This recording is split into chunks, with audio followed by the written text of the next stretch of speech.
It's Clara Downton. She's standing there before you. Downton Mortgages and Financial Services. They do mortgages and related insurance. And she's based in Stortford and covers UK-wide as far as the area is concerned. Business is 6.5 years old. Oh. She can be precise. That's fine. She's done lots of things before, which includes checkout attendants, city worker, banks, consultancy firms, before setting up her business. I'm looking at this, and because it's so boring, I'm not going to read But other interests is seeing the world and experiencing other cultures, and she has a burning desire to circumnavigate the globe in some kind of ship. Now, she was careful to say ship and not boat, which perhaps is a good idea. And something that nobody knows about her is that as a teenager, she was very anxious and quiet. She will destroy that myth now. With a 10-minute presentation. Thank you very much. Yeah, I decided to find the boring one. Well, I feel like I want the other one. Lovely to see everyone this morning. I think this is my fourth presentation now, which is kind of quite a cool thing to be at. So very excited to come see you guys in the new year and sort of talk a little bit about sort of Downton Mortgages and what we're up to and what we do. Make sure I can get this moving forward.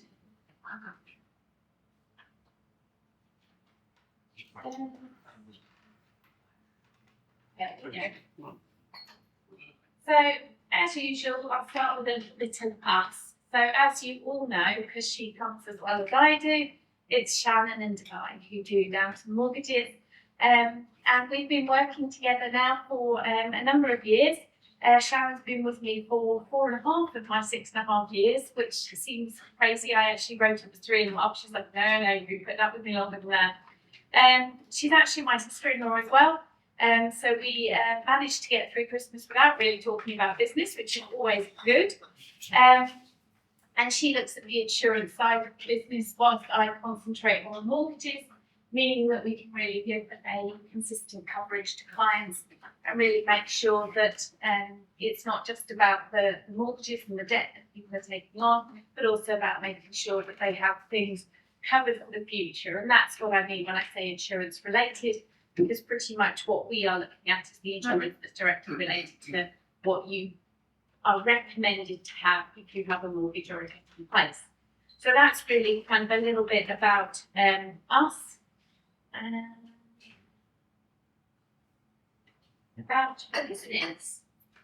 So what I thought I'd talk a bit more about today was about the actual process that I follow with clients. So I thought that's probably quite a useful thing for you to understand of how I approach things with clients and why, to an extent, that I approach things in that way.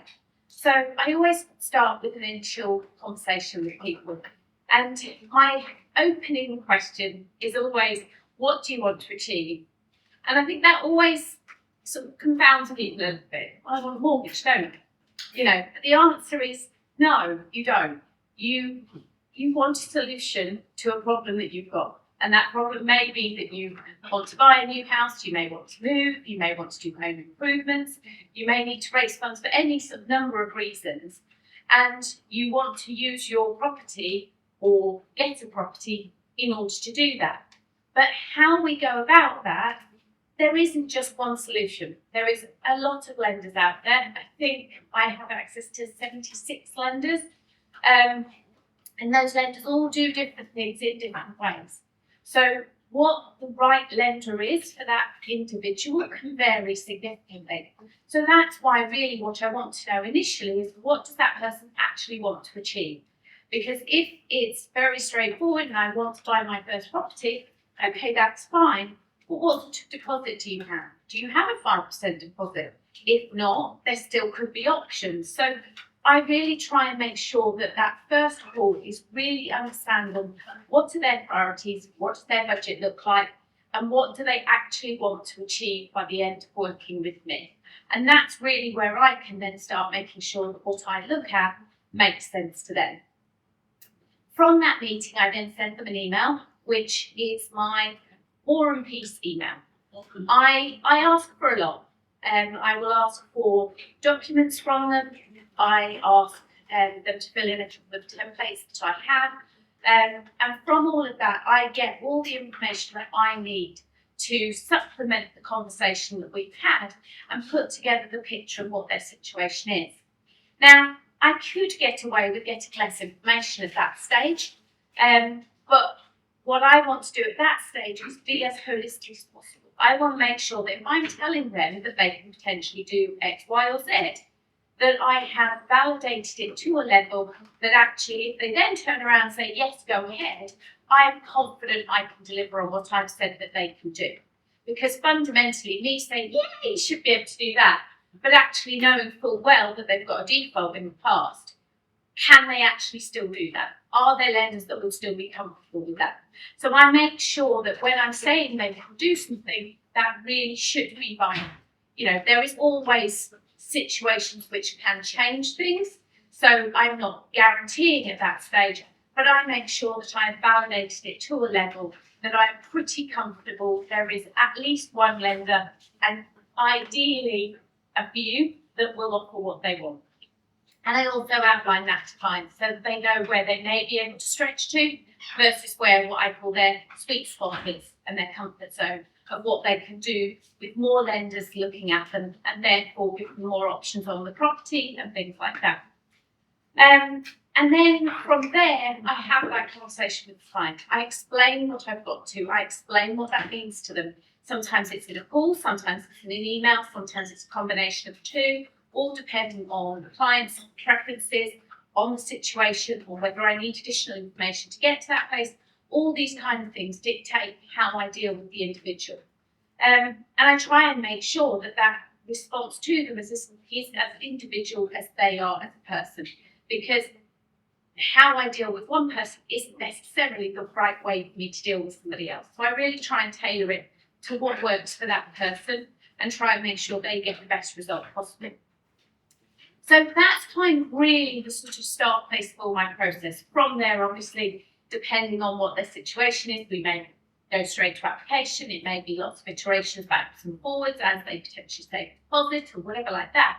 But that's kind of really how I start my process with all the clients, to make sure that I am giving them that really solid start and they know where they are and whether or not they can achieve their goals. And if they can't, I try and give them hints, tips, things to consider, areas to work on, all that kind of thing, so that over time we can get them to the point where they can achieve their goal. So that's kind of the kind of highlight of my sort of processes. And I think that hopefully gives you guys a really good idea of how I deal with my clients on a day-to-day basis. So I'm going to just kind of move on from here to talk through some of the products that we cover. You'll have heard this many times from me. We can do all sorts of different mortgages. I'm qualified in equity release, so I can work through that with clients. I can do buy-to-lets, I can do them in a limited company. I can do residential mortgages, all different types of residential mortgages, remortgages and all the rest of it. I can do product transfers with lenders. And where I can't potentially help a client, I have access to what's called packages, so I can pass people in that direction, which I've helped you guys with in a few occasions as well. So pretty much it's worth running anything past me if you're unsure if it comes into the sort of mortgage realm of things. The other side, which I will sort of briefly touch on, obviously we've touched before that Howard can also help with protection, and where he sort of can come in is a slightly different way in that he can do investment related products. If you came to him and he felt we were better placed, or you came to me and we thought he was better placed, we would obviously sort of help. But the important thing, as I said earlier on in the meeting, is just making sure you have the right mechanism in place. And Shannon would do a review for anyone who wants to review what they've currently got and what may help.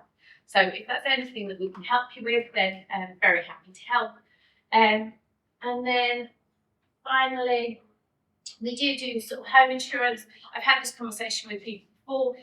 You know, we're not in a place where we would fill the insurance seat here, because what we do is more limited to related to sort of mortgage products. And the one thing that you have to have if you have a mortgage on your house is you have to have buildings insurance. So it is something we offer, although, you know, it's very much not something that we sort of push. It's just to make sure that people are aware, you know, that they can, you know, use us if they want any help with that. So those are the key things. So just reminders, you know, we do no obligation conversations. I do charge fees for my services, but it's only an application. And if you do a product transfer, then I don't charge a fee in that situation. And the product transfer is where you stay with your existing lender and we just move to a new rate for you. And whenever I'm looking at anything like that, I'm always weighing up what's the most cost-effective option for you. And if that means not paying this fee, then that would be my recommendation. So I'm very honest as to what is the best option for you, and don't take consideration of my situation in that, as you would expect, but I reiterate that that is how I work. There's no fees or obligation with regard to the insurances. If you want to review what you've got, Sharon will do that for you, no problem. And if your rate is expiring in the next 6 months, do make sure that you look at things in advance and look at what makes sense for you. So that is it. I'm hoping I'm roughly on time. That's Shannon's dog, Ralph, and thank you very much for listening. Yeah.